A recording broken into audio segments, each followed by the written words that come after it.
chapter 4 of our series called The Beatitudes.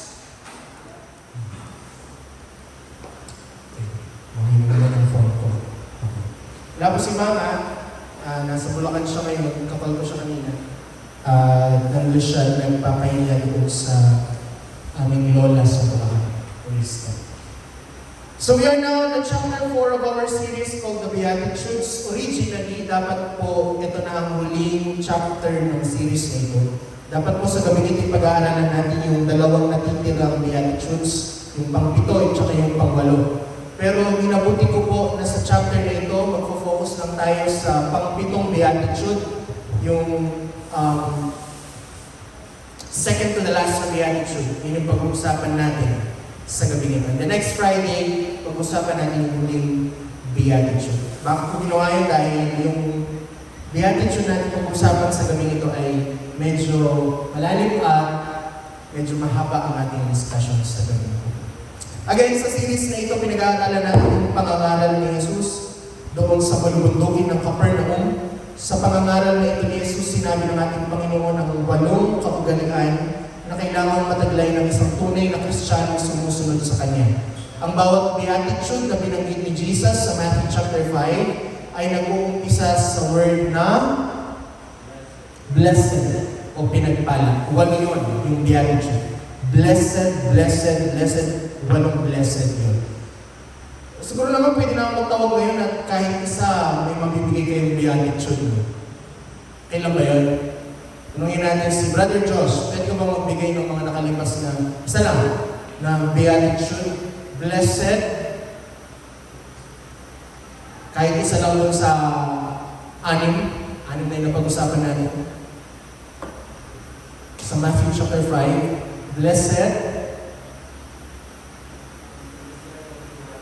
Blessed are those that have a pure heart. No? Ito natin tawagin si Brother Ronel. Blessed are the poor in spirit. No? Si Carl, bago siya makakita ng kopya. Blessed are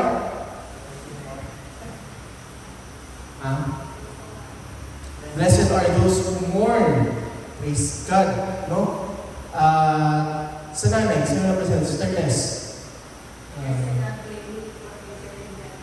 Yung buo po. Blessed are the meek, for they inherit the kingdom of the earth. Praise God. So lahat yan yung pinag-usapan natin. Blessed, blessed, 8 yan. Pero alam niyo po ba, yung sa Matthew 5, yun yung Beatitudes, yung blessed, 8. Pero sa chapter 23, so Matthew 5 is yung patungkol sa pagpapala. Matthew 5 yun. Pero pag pumunta ka sa Matthew 23, Matthew chapter 23, yun naman yung tinatawag na 7 woes. Everybody say woe. Hindi yun yung sa TikTok ng woe. Hindi yun woe. W-O-E. Ano yung ibig sabihin ng woe? Yun yung kahabag-habag. Nakakaawa. So sa chapter 5 ng Matthew, sinabi din doon ni Jesus yung mga blessed. Blessed are the poor in spirit. Amen? Blessed are the meek. Blessed are they who mourn. Blessed are who are hungry and thirst for righteousness. No, lahat yan nandun sa Matthew 5. Pero ang kabaligtaran ng Matthew 5 ay yung Matthew 23. Matthew chapter 23 kung saan binanggit ni Jesus yung 7 na kahabag-habag na ugali. Anong ibig sabihin nito? You have a choice. Either you are a person of Matthew 5 or you are a person of Matthew 23. No? So, sinasabi sa atin ng Panginoon na kapag ang taglay mo ay yung makalangit na kaugalian, ang tawag sa iyo sa chapter 5 ay blessed. Pero kapag ang taglay mo ay yung makamundong kaugalian, yung pride, katigasan ng ulo, yung pagmamataas, pagsuway, then ang tawag sa atin ng Panginoon ay ikaw ay kahabag-habag. Ano yung kahabag-habag? Nakakaawa. Woe to you. No? Kausap niya doon, mostly ay yung mga Pharisees. Woe to you, no? Pharisees who are blind, no? You are hypocrites, no? Sinasabi niya doon sa Matthew 23. Kung gusto niyo pag-aralin ng Matthew 23, makikita niyo yung contrast noon doon sa pinag-aaralan natin Beatitudes. Kung paano pinagpala ni Jesus yung mga taong may makalangit na kaugalian sa Matthew 5, ganun niya naman sinuway at sinabing nakakaawa yung mga taong nandun sa Matthew chapter 23. Kaya mahalaga po talaga na ang isang taong naglilingkod sa Panginoon ay may tamang ugali at kilos. Lahat ng sumasangayon magsabi, Amen. So let's review. So far, ito yung mga pag-aralan natin sa series na ito. Again, Matthew chapter 5, verses 3 to 8, sabi, pwede ba natin basahin sabay-sabay? 1, 2, 3, go! Blessed are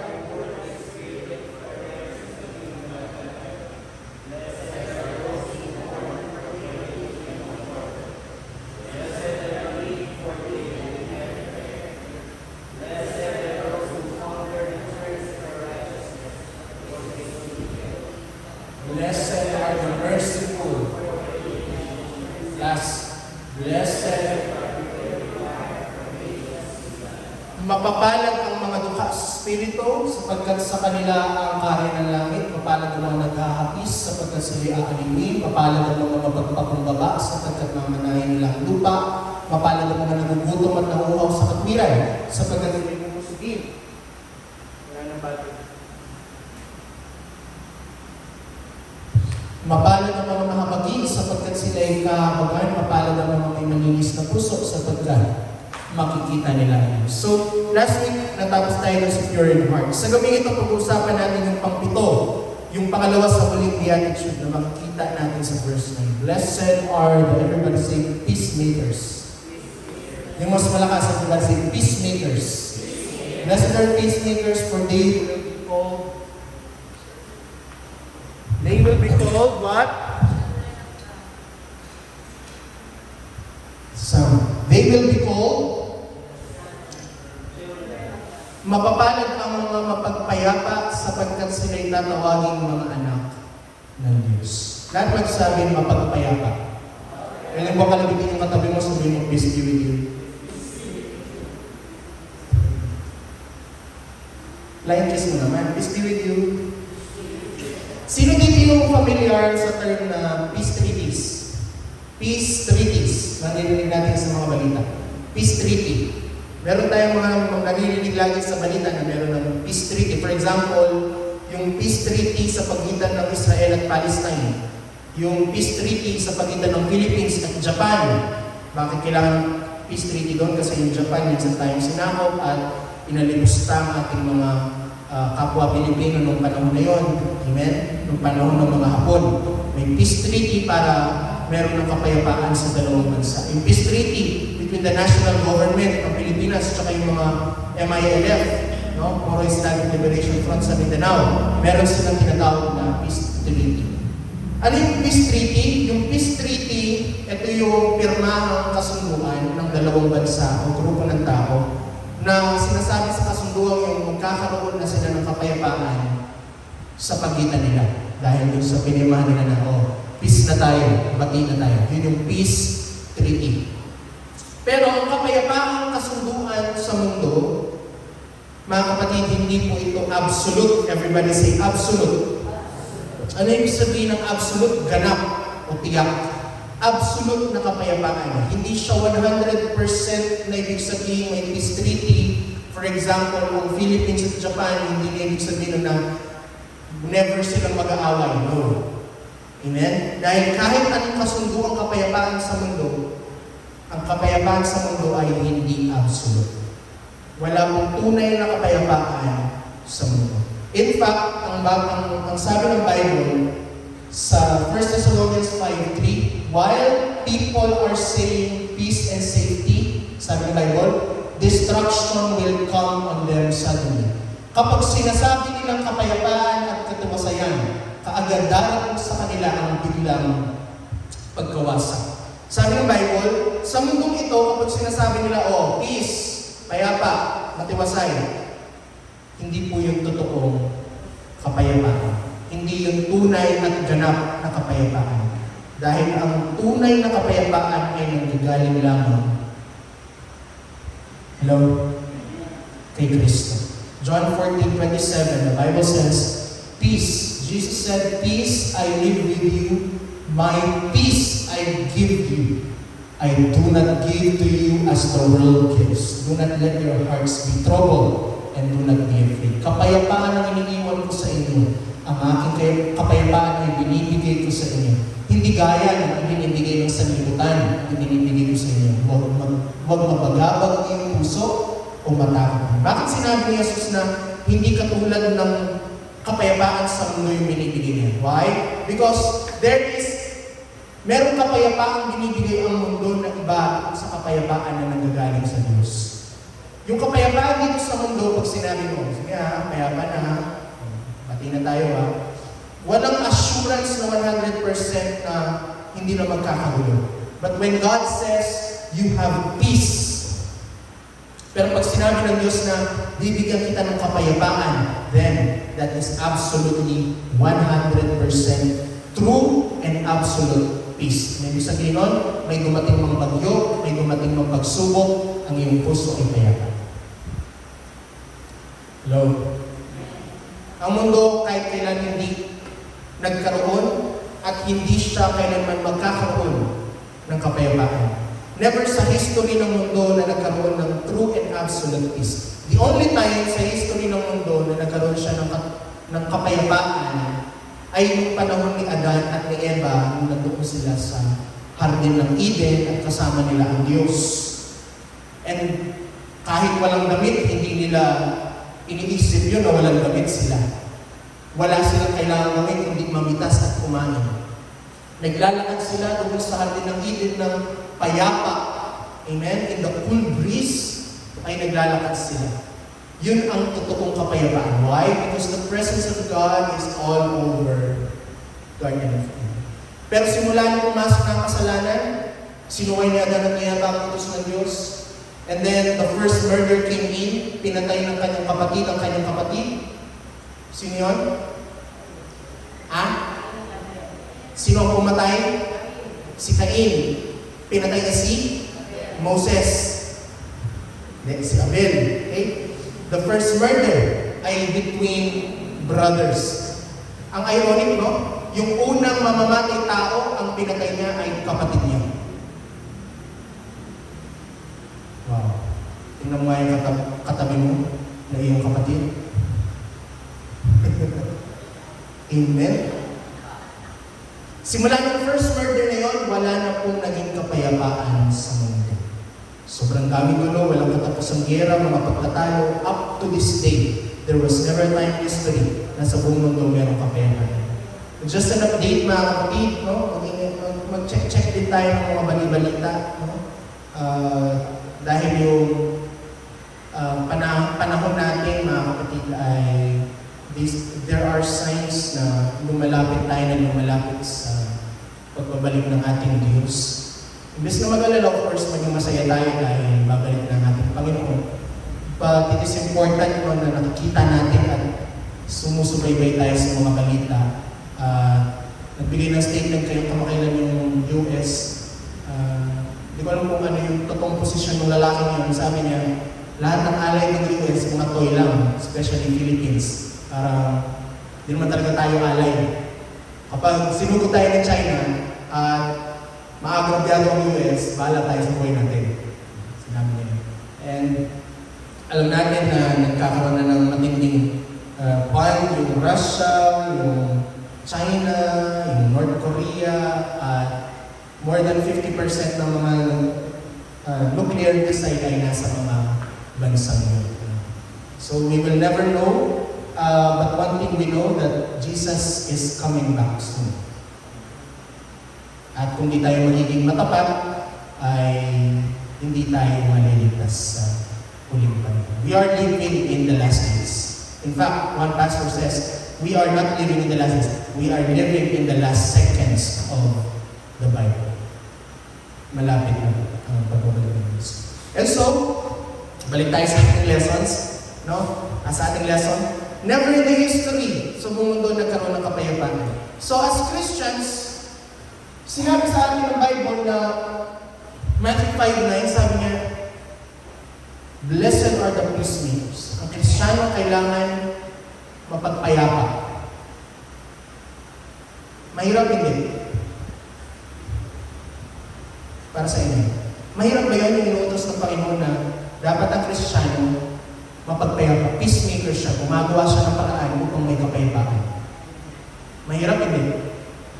Lahat ng tingin nila mahirap yun, magsabi namin. Lahat ng nagsabi ng hindi, magsabi kami. Neutral sila. Wala sila. As Christians, of course, it is difficult. Of course, mahirap maging mapagpayapa sa mundong wala namang kapayapaan. Hello? Dahil ang agos ng mundo doon sa gulo eh. Hindi naman sa payapa eh. Kapag nandun ka sa ilog, sa gitna ng ilog, mas madaling sumunod sa agos. But if you are going against the tide, no? Mas mahirap yun. Mahirap maging mapayapang tao sa mundong hindi payapa. Hello? Bakit ko ito nasabi? Number one reason kung bakit ko nasabi, mahirap maging peacemaker. Number one reason is, people are not perfect. Sabihin na natin, people are not perfect. Hindi perfect yung mga nakakasalamuhan natin araw-araw. Madalas masasaktan tayo sa ibang tao. Mahirap maging payapa sa mundong puno ng tao na hindi payapa. Pangalawa, dalawang reason na to. Number one, people are not perfect. Pangalawang reason, ito. Mas malaking reason to. We are not perfect. Hello? Minsan nakatingin ka lang sa ibang tao. Wala akong kapayapaan kasi sila eh. Hindi minsan, madalas, wala akong kapayapaan kasi ikaw ang wala sa tamang direksyon. Bakit mahirap maging payapa sa mundong hindi payapa? Kasi hindi tayo perfecto. Minsan yung temptation na magalit, mag-react, na lumaban, na mag-comment back, nandun kasi hindi tayo perfect. Yes, we are Christians, but Christians are far from perfect. Lahat ng perfect, ang sabi namin. We are Christians, but we are not perfect. Minsan pag binato tayo ng bato, gusto natin batuhin ng bowling ball. Kapitbahay namin, kinasgas yung kotse ko. Wala pa mang 1 month. Gusto ko rin gasgasan yun sa kanya. Yung ginawa namin, lumipat kami ng bahay kasi every time na makikita ako nakapark yung kotse niya, gusto kong kunin yung kahit ang nasa bulsa ko, gasgasan ko rin yung X2. Yung EcoSport ko. Mahirap maging peacemaker sa mundo. Maraming hindi peaceful at tayo rin ay hindi perfect. So it's not easy to be peacemakers. In the church, hindi tayo pwedeng nagiging hipokrito. Sabi, hindi, dali lang yung payapa. Hindi. Sometimes we need to, most of the time, dapat always we need to admit, this is hard, but this is not impossible. Mahirap maging payapang tao, pero hindi siya imposible. At lahat ng mahirap na bagay para sa tao, kayang bigyan tayo ng kalakasan ng Diyos upang mapagtagumpay natin. Meron maging peacemaker dahil nabubuhay tayo sa mundong hindi peaceful. Every day may maririnig kang nakakasakit. Every day may maririnig kang nakakainis, nakakawala ng good vibes. May mababasa ka sa Facebook, gusto mong mag-reply, makikita mo sa social media, gusto mong mag-react ng angry o kaya laugh. Nakakagalit, may masasabi sa iyo yung ibang tao na masakit, hindi madaling maging peacemaker. Totoo po yun, mahirap. Pero, katulad ng sinabi natin kanina, hindi imposibleng maging peacemaker sa mundong walang kapayapaan. Sinong naniniwalang pwede ka pa rin maging mapagpayapa kahit sa mundong hindi payapa? Yung iba, ayaw ba? Sino naniniwala doon? Ayaw ba? Naubos niyo yung energy niyo Friday na. Wala na kayo energy. Palakpakan mo muna nga ang Diyos. Jesus said on the Sermon on the Mount, pinagpala ang magpayapa sapagkat sila'y tatawagin anak ng Diyos. Lahat ng gustong maging anak ng Diyos, magsabi namin. Sino ba yung mga peacemakers? Who are the peacemakers? Peacemakers are those who seek to preserve. Everybody say preserve. Preserve the peace among fellow human beings. Yung mga peacemakers, sila yung mga tao gusto palaging maayos yung relasyon nila sa lahat magsabi lahat ng tao. Hindi ka peacemaker kapag pinipili mo lang yung taong gusto mo.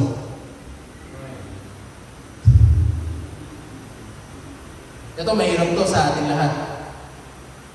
Hindi porket ako yung nagtuturo dito, madali lang ito. Hindi, mahirap. Mahirap po ba? Mahirap kaya yan? Mahirap kaya yung sinabi ni Jesus, love your enemies. Mahirap trip eh. Dadalawin. Peacemakers are those who seek to preserve. Ano yung preserve? Yung kahit anong mangyari, gusto niya okay siya doon sa tao. Maayos. These are people who do not burn bridges. Ano yung, alam niyo yung term na burn bridges? Burning bridges? There's no going back. Yung panahon ni Alexander the Great, doon nanggaling. Si Alexander the Great, pag sumugod siya doon sa bayan, sa bansa na sinasakop niya, ang gagawin niya, bago sila, ay pagkatas nilang tumawid ng tulay, susunugin niya na yung tulay.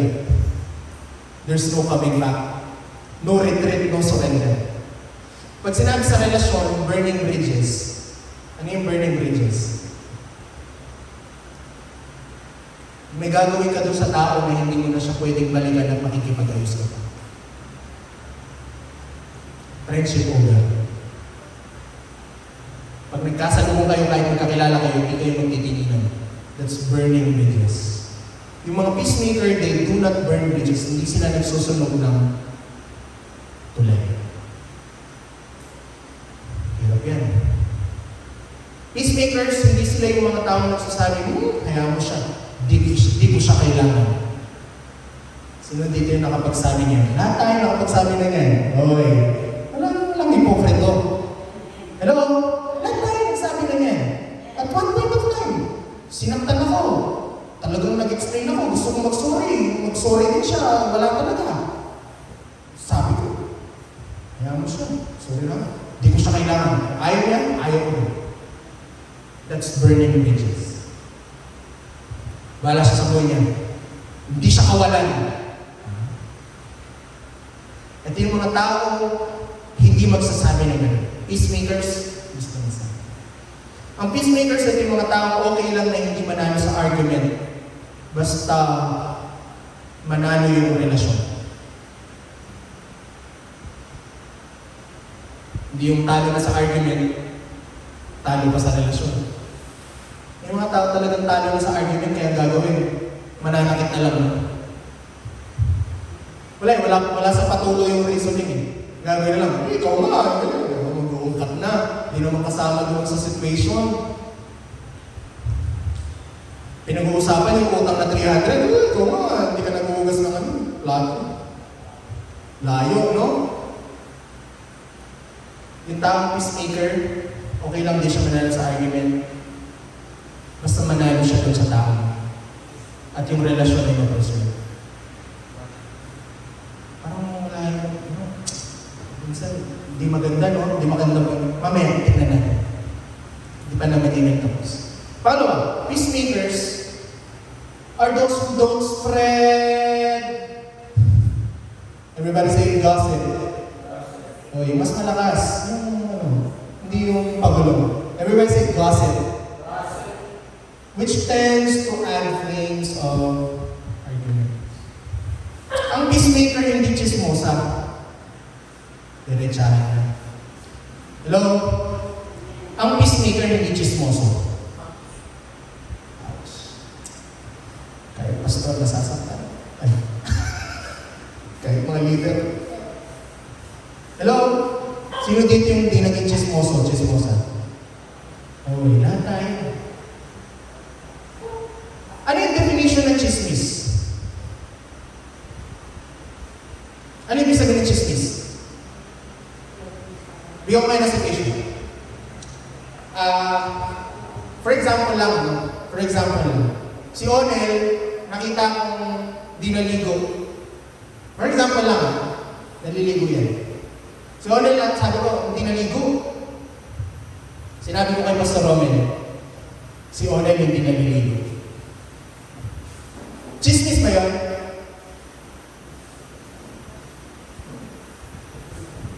Di ba totoo naman? Kasi sabi ng iba, pag totoo naman, hindi chismis yun. Eh, totoo naman hindi naliligo eh. Hindi chismis chismis yun, sinabi ko lang, shinare ko. Chismis ba yun, hindi? Ha? Hello? Anong chismis? Ang chismis, regardless kung totoo o hindi yung balita, kapag sinabi mo doon sa isang tao na hindi naman involved doon sa sitwasyon, chismis yun.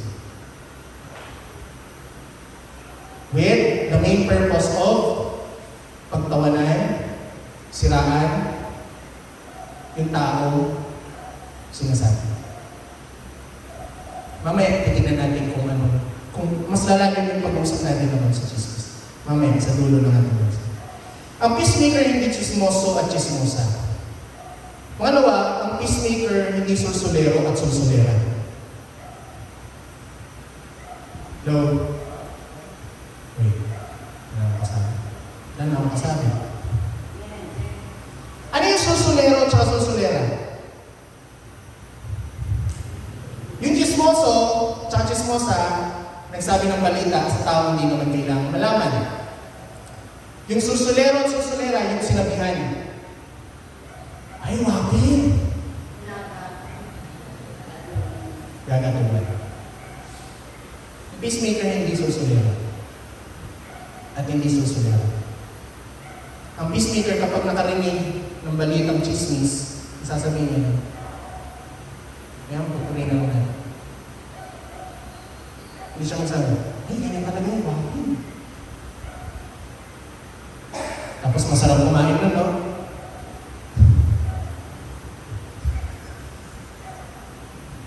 Sabi naman, masarap lang magkawin pag chismisan eh. Totoo ba yun? Lahat ng naniniwala totoo yung sabi kami eh. Ba't may nagabi?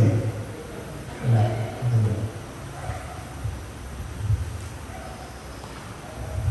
Masakit ba? Sakit ko ah. Pangatlo, peacemakers tend to give people, everybody say, benefit of the doubt. The benefit of the doubt and pray for those who hate them. Ano yung sabihin ng benefit of the doubt?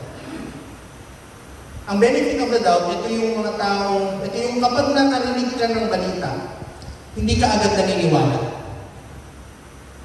Hello? It's the benefit of the doubt. Bago ka maniwala doon sa chismis ng tao, magduda ka muna doon sa taong nagbibigay ng chismis. Eh, bakit hindi naman totoo yun? Sinisiraan. Hindi mo, ay, totoo? Ay. Ikaw naman, agad ka na, wala naman nagawa sa iyong tao, nakarinig ka ng chismis, galit ka na rin doon. Ang peacemaker may benefit of the doubt. Ay, hindi, bakit hindi naman totoo yan? Ganun agad ang unang reaction. Ay, si ano, hindi naliligo. Hindi naman, siguro hindi naman totoo yan. No. Ito yung imbis na manuntok, mananalangin. Peacemakers, pray. Everybody say pray. Sabi nga, huwag mong kalabanin ang apoy ng apoy. Buhusan mo ng tubig. Ang panalangin ay tubig sa mga conflict. Ang panalangin, it is one of the greatest weapons na pwede mong magamit kapag may conflict. Manalangin. Lumuhod sa Diyos. Lord, manalangin ka na maayos ang conflict. Hindi yung mananalangin ka na, Lord, sinaktan niya ako, sumugin mo yung bahay. Hindi. Manalangin ka na, Lord, may alitan kami ni ano, ayusin mo po ito. Dahil mahal ko ang aking kapatid. Hello? So the promise of God is, ang mga peacemaker, tatawagin silang mga anak ng Diyos. Lahat ng gusto maging anak ng Diyos, magsabi namin. Why? Because Jesus is the Prince of Peace. Siya ang Diyos ng kapayapaan. Kaya kung tayo mga anak ng Diyos, then tayo dapat ay mga tao mapagpayapa. Revelation 21:2, tingnan yung sabi ng Bible ha. I saw, sa vision ni John, yung vision ni John ganito, I saw the holy city, the new Jerusalem, coming down out of the heaven from God, prepared as a bride, beautifully dressed for her husband. Nakita ko ang banal na lungsod, ang bagong Jerusalem. Alam niyo po ba na ang ibig sabihin ng Jerusalem ay City of Peace? Alam niyo ibig sabihin ng Jerusalem? Lungsod ng kapayapaan. Yung langit, yung kaharian, yung bagong Jerusalem na ating pupuntahan na makakasama natin ng Diyos, ang tawag doon ay lungsod ng kapayapaan. Kaya ang mga taong walang kapayapaan, hindi pupunta ng langit.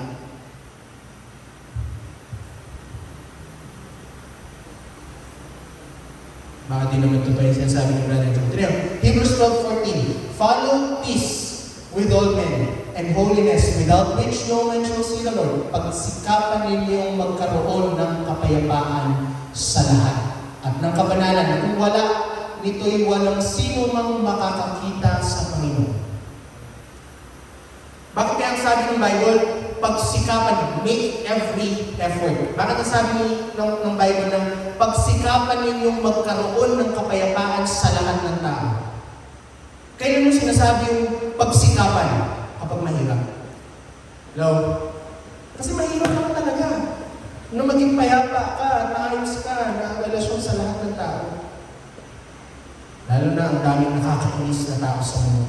Lalo na kung hindi talaga matigas talaga yung ulo ng tao.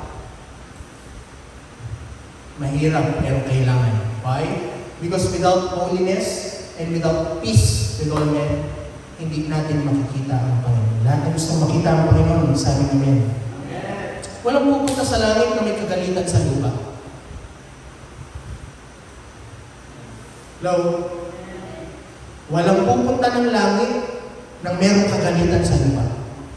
Brother Joey, kung galit sila sa akin, no, hindi yun yung sinasabi ko. Okay lang silang galit sa'yo, basta ikaw payapa ka sa kanila.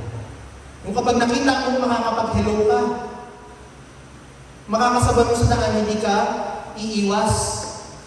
Hello? Yung ikaw meron kang peace doon sa tao. Kung sila galit sila sa iyo, then pagsikapan mo pa rin na maging maayos ang relasyon mo sa kanila. But we need to be peacemakers.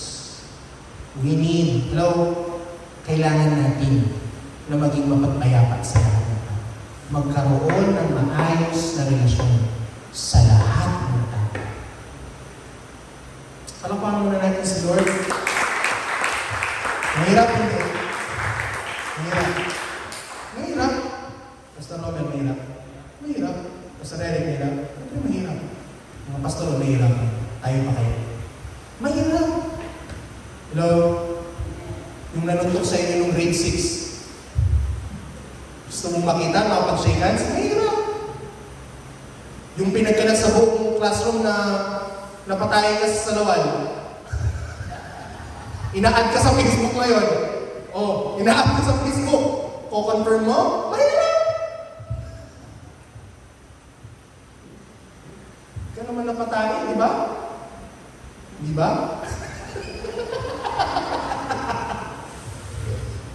Hindi ba? Ay, hindi ba? Yung iba, sagot, hindi na. Nangyari. Peacemaker. Talaga sa lahat ng mga napag-aralan natin sa Beatitude, ito yung pinakamahirap. Para sa akin, poor in spirit. Di ba? Mababa ang loob. Diba? They that mourn. Madali lang, lagi tayong umiyak eh. Hungry and thirsty. Talagang siyempre, gusto natin sa diba? Merciful, meek. Pero yung makipagbati ka sa lahat ng tao, ay grabe kahirap. Sabi nga isang pastor, yung unang command ni Lord, madali lang eh. Love your God with all your heart. Yung mahirap talaga yung pangalawa. And love your neighbor as you love yourself. Ano yung as you love yourself? Diba, ikaw ayaw mo magutom yung sarili mo, ayaw mo rin daw magutom yung kapatid mo. Ikaw binibihisan mo, pero naalaga mo sarili mo. Ganun yung klase pagmamahal sa'yo. Sabi ng pastor, kaya sabi ng pastor na yun, madali lang yung love God. Pero yung love people, yun na yun. Pero sabi ni Lord, ano man ang gawin mo sa iba, ginagawa mo sa akin. Di mo naman pwedeng puntahan sa Lord at ihag mo siya. Di naman. Pero mahahag mo yung kapatid mo na nangangailangan ng kalinga. When you love people, you love God. You cannot love God without loving people. Hello? Pero ano ba talaga yung ibig sabihin ito? Ano yung ibig sabihin ng peacemaker? mga tanong dito. Apat. Kung gusto nyo sagutin, hindi sagot ko yun. Bawal ba Kristiyano na magalit? Pangalawa. Kapag ba mayroong dalawang tao na nag-argue, may conflict, yung Kristiyano ba pwede siyang maging neutral? Ibig sabihin, wala siyang papanigan? O kailangan niyang mag-side? Ang peacemaker ba yung neutral lang siya, wala siyang papanigan? O pwede siyang mag-pick ng side? Pangatlo. Kapag inaway ba ang isang Kristiyano, pwede niyong pagtanggol ng sarili niya? Pangapat. Kapag sa church nagkaroon ng conflict, ano ang tamang proseso? Subukan po natin sagutin yung mga tanong na yun. Number 1. Bawal ba ang Kristiyano magalit sa ibang tao? Yes or no? Lahat ng yes, magsabi ng amen. Lahat ng no, magsabi ng amen. Okay, may narinig akong no amen sa no. Sabi ng Ephesians 4, in your anger, do not sin. Do not let the sun go down while you're still angry. Do not give the devil a foothold. Magalit kayo. Okay, lahat magsabi magalit kayo. Parang hindi kayo galit eh. Everyone say magalit kayo. So pwede. Pwede hindi. Pwede. Ngunit huwag kayong magkasala. Huwag hayaang libugan ng araw ang iyong galit at huwag mong bigyan ng pagkakataon ang diablo. Sabi ng Bible, as much as possible, iwasan mong magalit. Pero kung magagalit ka, huwag lalabas tayo yung kasamaan. Huwag kang magkakasala. Pwede ka palang magalit nang hindi nagkakasala. Pwede ba yan?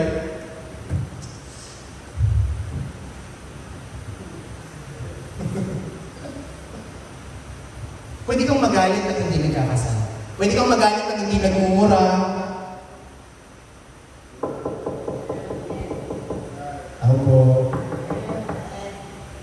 Pwede kang magalit nang hindi sumisigaw at lumilipad yung plato.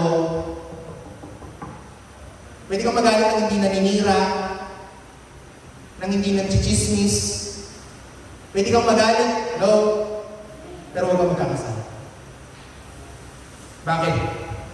Kasi kapag nagpadala ka sa emosyon ng galit, sabi ng Bible na binasa natin, binibigyan mo ng pagkakataon ng diablo na gamitin yung katawan mo, yung buhay mo, sa masasamang bagay na gusto niyang gawin sa ibang tao.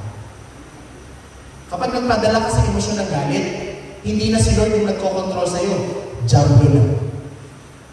Hello? Hello? Kaya nga sabi ng Bible, huwag mong bigyan ng pagkakataon yung diablo na kumilos sa buhay mo. Kapag galit ka, magalit ka lang. Huwag kang magkakasama.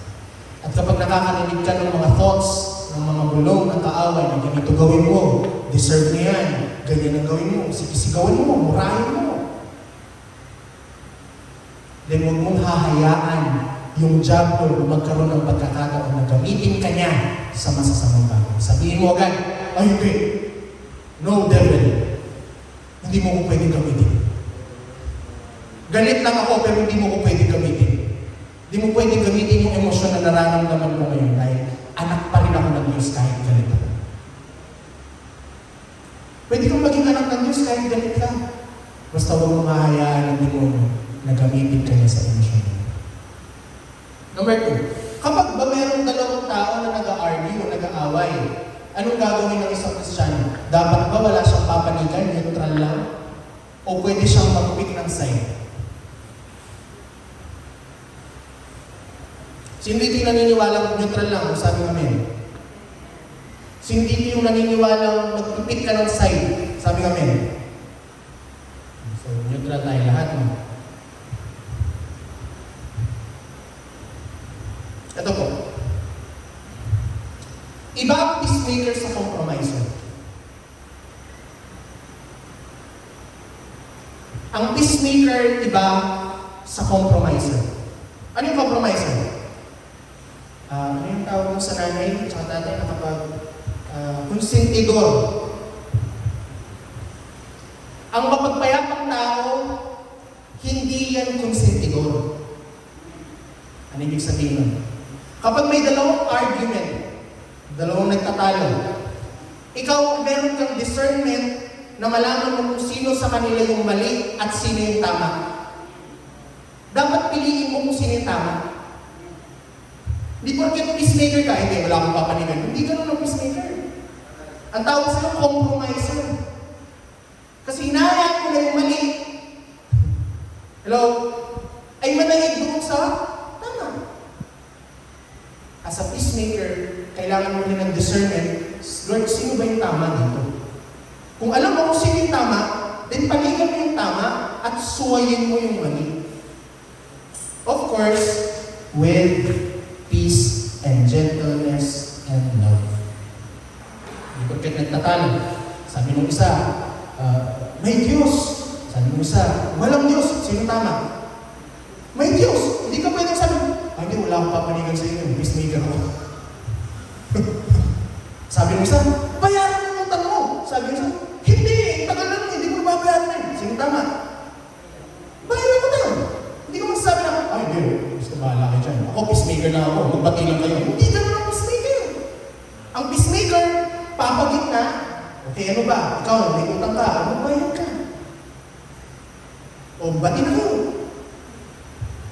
Hindi yung, hindi ako, basta ako, wala akong papanigan sa inyo. Love ko kayo parehas. Love mo mukha ko.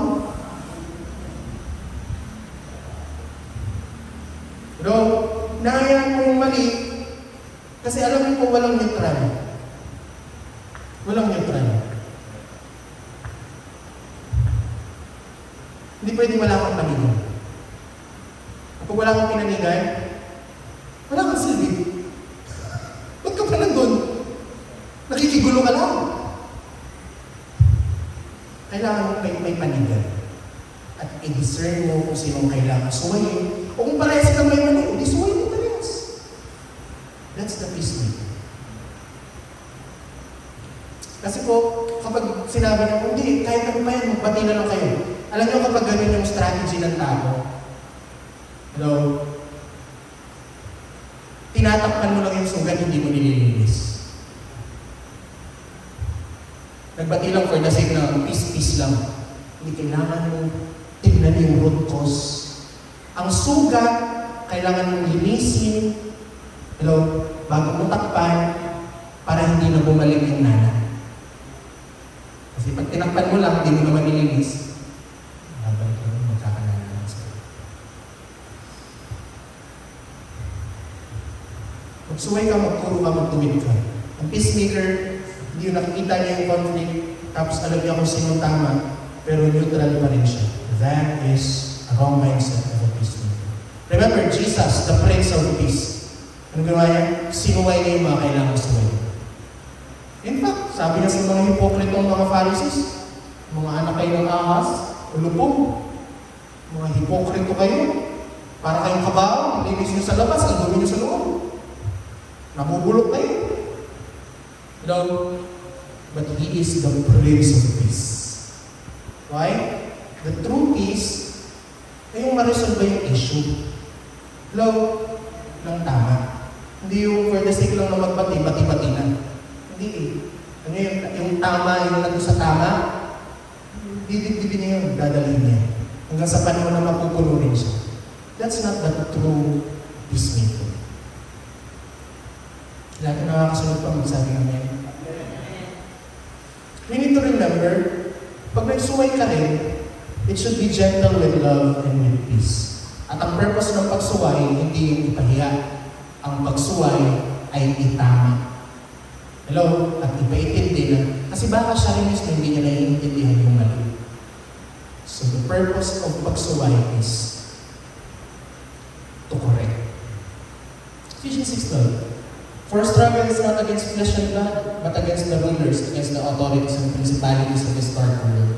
Sapagkat ang ating makikipaglaban ay hindi laban sa laman at dugo. Sabi ng Bible, hindi yung kapatid mo, hindi yung kaaway mo, hindi yung laman at dugo. Hindi yung tao yung kaaway mo. Ang kaaway mo ay yung problema ninyo. Yung conflict ninyo. Always remember that when we rebuke and we correct, we do it with love. Sabi with love. Lahat magsabi with love. Naparaman na natin si Lord. Pataas sa kanya. Number 3. Kapag ba inaway yung isang Kristiyano, hindi niya pwedeng ipagtanggol yung sarili niya. Lahat ng nagsabing, lahat ng naniniwalang pwede yung ipagtanggol, sabi ng amen. Pwede. Pero again, huwag kang magkakasala. And here's the promise of the Lord. Romans 12:18. If it is possible, as far as it depends on you, live at peace with everyone. Do not take revenge, my dear friends, but leave room for God's wrath. For it is written, it is mine to avenge, I will repay.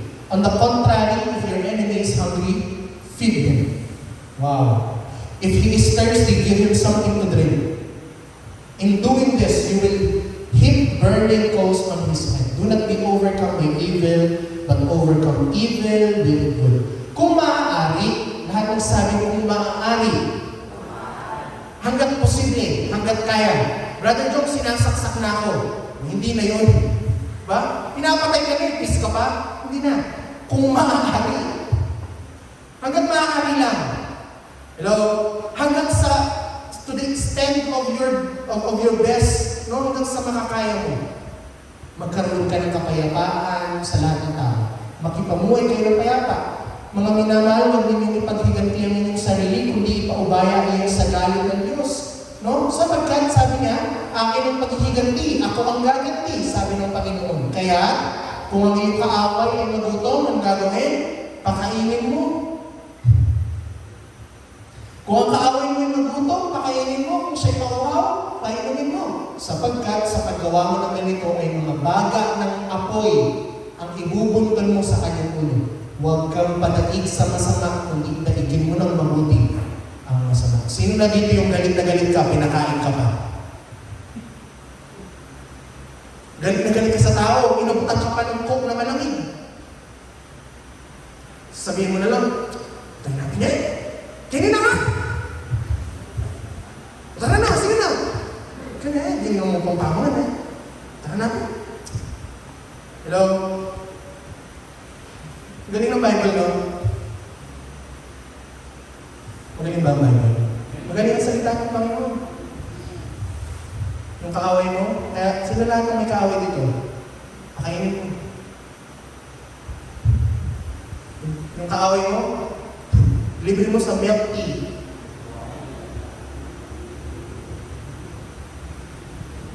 Libre mo ng soup drinks. Yung inihigo, yung soup with drinks. Na-record ka talaga, Pastor. Hello? Huwag kang padaig sa masama, kundi daigin mo ng mabuti ang masama. Number 4, last. How to resolve conflicts inside the church. How to maintain peace. Sa simbahan, paano natin mapapanatili yung kapayapaan? Paano ma-resolve yung conflict? Hindi may iwasang magkaroon ng conflict sa church. Amen? Amen? Amen? Sa business ka, may away. Kahit sa family ka, may gulo. Kahit sa pagkakaibigan, merong hindi pagkakaintindihan. How much more sa simbahan? Hello? Meron at merong conflict at hindi pagkakaintindihan. So, paano natin i-resolvahin ang mga conflicts sa church? Paano mapapanatili yung kapayapaan? Si Jesus po mismo ang nagbigay ng proseso kung paano ayusin ang conflict sa church. Merong tamang proseso na binigay si Jesus na kailangan sundin ng lahat ng tao sa church para ma-resolve ang conflict. Pwede rin itong ma-apply sa pamilya, sa business, or sa anan. Ganito po ang process. Pero first of all, bago yung process, tandaan muna natin yung verse na ito. Proverbs 27:5, open rebuke is better than secret love. Sa Tagalog, mas mabuti ang hayag na pagsaway kaysa sa nakatagong pagmamahal. Lahat ng naniniwala mo, sabi namin. So when a person confronts you, kapag ikay kinonfront ng iyong kapatid, binigyan ka ng feedback, sabi sa'yo, mali ito kapatid, pag sinaway ka, pinayuhan ka, sinabi sa iyo yung maling bagay na iyong nagawa, ibig sabihin nun, mahal ka ng kapatid mo niya. Why? Because the Bible clearly said, open rebuke is better than secret love. Sabi ng Bible, ang bulag, kapag nilig ng kapwa bulag, saan pupunta? Sa bangin. Sino yung mga bulag na yun, nakikilay? Yun yung mga friends na magsasabing, kahit ano pang kasalanan mo, Di mo kailangan magbago, tanggap kita. Fake friends yun. Ang tunay na kaibigan, Brad, sis, Madam, sir, mali ito. Mahal kita. Ayusin natin. You know, ang totoong kaibigan yung sa'yo, friend, masama yan, kakapahamak mo yan. Mahal kita, kaya kita sinasaway. So, in a church, dapat magkaroon tayo ng ganung ugali. Kaya nga sa companies, madaming ganyan, di ba? Napagsabihan ng TL, ng supervisor, ayaw na pumasok. Bakit? Kasi ayaw na babawal. Ako yun. Sa company namin. Kapag sinabi ng TL, performance mo, yun. Ba't ako binawal? Kasi masakit yun, di ba? Pag sinaway ka. Hindi ito yung hindi nasasaktan pag sinasaway ka. O Iron Man. Diba? Pusong bato ka. Diba? Tibay mo, tol. Tama? Pag sinasaway tayo masakit. Iron sharpens iron. Ang kaibigan, hinahasa ang kapwa kaibigan. Sa paanong paraan? Sa pagsuway. So yun yung tandaan natin. So ano yung process kapag may conflict sa church? Ito po, Matthew 18. Kung magkasalang sa iyo ang kapatid mo, ang gagawin? Puntahan mo siya at kausapin mo ng sarilinan, kayo lang, tungkol sa kanyang kamalian. Tapos, kapag nakinig siya sa iyo, then good, na ibalik mo na ang inyong pagsasamahan bilang magkapatid. Kapag may nagawa sa akin si One, ang una kong dapat gawin, puntahan siya. Nel, bro, ganito ganyan. Kapag sabi niya, ay, Brad, bossing, kuya, sorry. Then, okay. Diba? Ano naman yung mangyayari kapag hindi nakinig si Onel o yung kapatid natin ng kasal? Ngunit kung ayaw niyang makinig sa iyo, magsama ka pa ng isa o dalawang tao upang ang lahat ng pinag-usapan ninyo ay mapatunayan ng dalawa o tatlong saksi. Bakit kailangan ng saksi? Kasi minsan, yung ibang tao, babago-bago ng kwento. Pag kailan dalawa, pangit ng galit. Pag mayroong tao, bait-bait. Wala akong kilala ngayon. Lahat ng may kilala ngayon, sabi ngayon, wala. Hello? Kaya kung di nakinig sa inyo una, then sabi ng Bible, magsama ka ng isa o dalawa. Anong purpose nila? Wala na, makikinig lang. Magiging silang saksi. Witness. Kita niyo yan? Magiging saksi. Kasi magdi-discern na sila kung sino ba yung tama. Ngayon, kung ayaw pa rin, kung ayaw niya makinig sa kanila, sabihin mo na sa iglesia ang nangyari. Sama na buong church. At kung ayaw pa rin niyang makinig sa buong church, ituring mo siyang parang hentil. Ibig sabihin ng hentil, hindi kabilang. O isang maniningil ng buwis, tax collector. Ang kinoconsider ang mga tax collector na naniningil ng buwis sa panahon na ito, mas samanta. Kita niyo po, kung nagkasala yung kapatid, puntahan mo ulit. Huwag mo na ipagpabulas. Pag ayaw makinig, magsama ka ng isa dalawa. I would suggest, sama mo yung leader, pastor. Huwag ibang tao na alam mo kakampihan ka lang, tapos pagkakaisahan mo yung tao. Hindi. Pag nagsama ka ng isang dalawa, huwag yung friends mo rin na, tara, usopan niyo mo, backup. Sabi ng brother Jung backup. Magdala kayong tabak. Hindi ganon. Magdala kayong leader, yung pastor, yung may discernment sa mga ganong pagkakataon. Pag ayaw pa rin makinig, sabihin na sa iglesia yung problema. Kaya para makinig sa iglesia, ano pang mangyayari? Ano pang magagawa ng iglesia? Ituring siyang hindi kabilang. Ano yun? Hindi ko natin siya mamahalin? No. Sabi nga ng Bible, diba? Kahit inimis natin, mahalin natin. Mas lalo pa natin siya mamahal. Pero hindi na natin siya pwedeng ituring na functioning part of the body of Christ. And this process is for the church to have a maintaining peace. Mas masarap maglingkod sa Panginoon kung lahat tayo ay nag-iibigan, nagkakaunawaan, nagkakaintindihan, may pasensya, at Mas masarap maglingkod kung tayong lahat marunong tumanggap ng kamalian at handang baguhin ang sarili.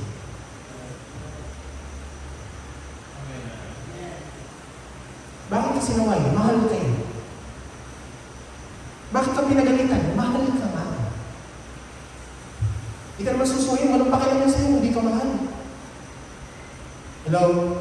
Let us always have an attitude that can be taught.